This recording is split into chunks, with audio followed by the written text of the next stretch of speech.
Hey guys, what's up? So I've started on the front diff removal. So I've got out the driver's side CV. As you can see, I've got the steering knuckle. So I've disconnected down here. And then up here, it's probably the harder way to do it. You can get the ball joint tool and pop them out properly, but I don't have one of those and I don't want to fuck the thread up. So yeah, that's the diff I'm removing. And then on this side, same thing, but I haven't got the CV out yet. It's been a real bugger actually, trying to get it out, but not having much luck yet. And I made another little mistake when I was removing this ball joint.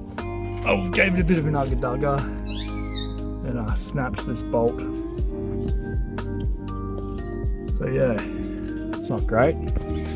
Same thing, took the ball joint mounts off, top and bottom, moved the whole thing out of the way. I've got that being held up off the scrub bar with a ratchet strap, and then to keep the caliper out of the way, I've just used some zip ties. Yeah, I need some brake pads as well. They're actually really worn down. But yeah, that's what this video will be. I'm calling it quits today. But this diff here is coming out because it's got the RFW crap going on. And I don't want anything to do with that. Just put this back over there. So when I pulled out that CV, it actually started leaking a bit, which wasn't great. But yeah, so I want to go to the fully manual diff.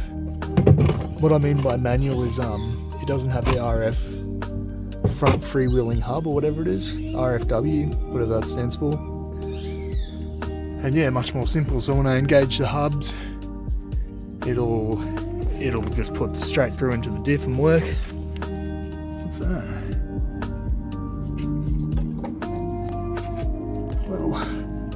Little surprise in here. What is this?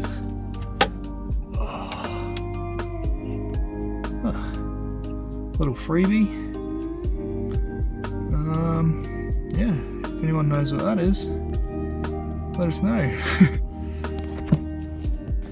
Alrighty, day 2. So I'm going to start by banging out that CV. It's been a real bugger, but see that little chisel bar there? I'm using that and a hammer at the back and just trying to smack it out. Gave me a lot of trouble yesterday. Sometimes they do, but yeah, get that out. If I don't, I actually plan to pull it out with the diff and then I can get it out on the ground a bit easier. But it shouldn't be a big drama. After I get the diff out and put the new diff in, I'm going to get this out. Alrighty, so here's the front diff out. Could not get that CV. As you can see, I was just hacking away at it. No luck, but now it's out. Should be able to get it without causing too much more damage. So this is that RFW crap. It's basically a vacuum engages in there from the vacuum pump, and that drops a gear in here, which actually allows the front diff to not lock but engage. So that's where the major problem was for me. So the one I've got off the Ford Courier doesn't have any of this crap, so it's much more usable. This diff actually looks pretty bloody nice though. So yeah, I'll start chucking that diff in. I'll see you guys in a minute. So I'm using the one from the Ford Courier, the CV, because yeah, I'm fucking done with this. It's giving me a headache, as you can see. I'm just ripping it away. I've never had a CV so stuck. Yeah. So this is the diff off the Ford Courier. And as you can see, it's got none of that RFW crap. So it's got none of this stuff here. Alright.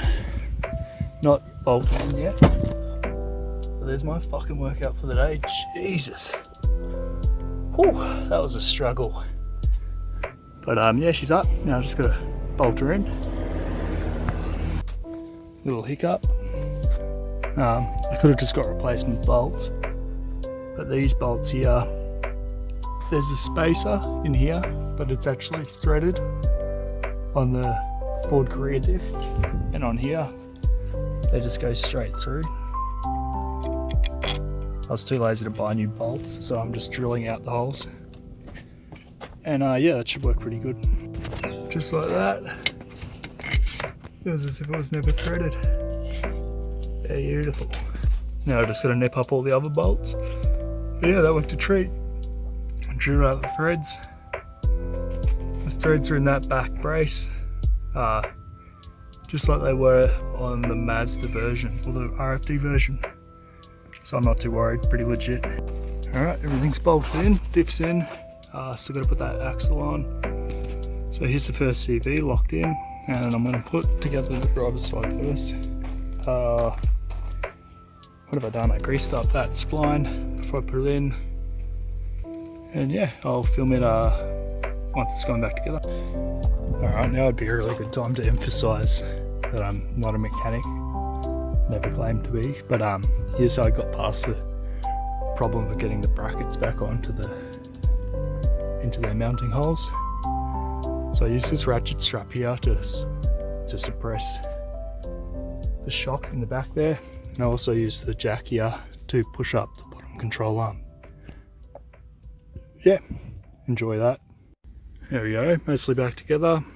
Looking pretty good. Fresh grease.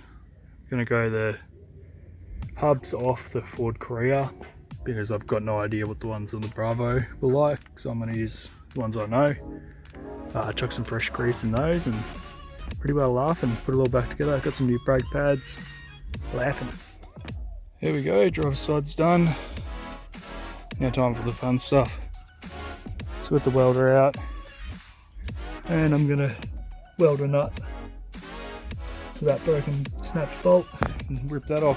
Just welded a washer to the top of the bolt, to the top of the snapped bolt. Now I'm gonna find my bits bin, something with a bit of girth on it, and something like that.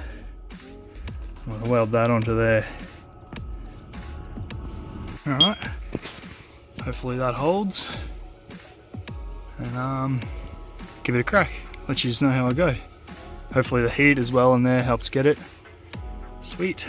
Just like that. She's loosey goosey. That was super easy. Don't get me wrong, it's never normally easy. It is sometimes. You just gotta be patient, get heat in there, lay down some solid welds. Yeah, it's as easy as that. Sorry about the filming. I'm trying to focus on getting this out as well. Yeah, there she is. And here's my new custom bolt. Fuck yeah, boys and girls. She's done. So I put oil in the front diff. Took her for a burr, makes no noises or nothing, put it in 4-wheel drive, and she rears, so pretty happy. Not gonna lie, just put some wet air in the tyres, and yeah, she goes hard as fuck. I'm super happy with it. So thanks for watching, guys. I really appreciate it once again, and you know, if you liked the video, give it a like. If you didn't, dislike it, and subscribe if you're not already. Thanks, guys. Bye.